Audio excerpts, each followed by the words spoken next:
Welcome to Performance Unlimited.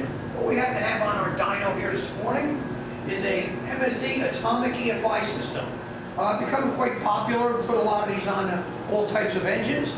This happens to be a 289 Ford, 289 cubic inch Ford. We start with a late model roller block.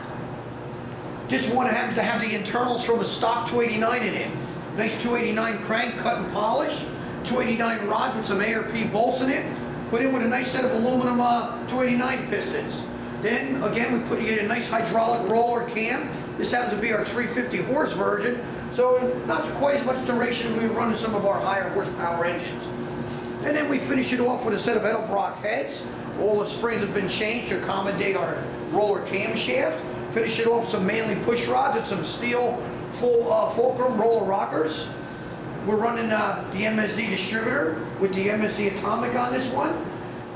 Great system. We love them. We've done a lot of them. Once you set them up, they're pretty much run by themselves. So again, if there's anything we can help you with, 1-800-267-3940. And remember, the proof is in the performance. Thank you.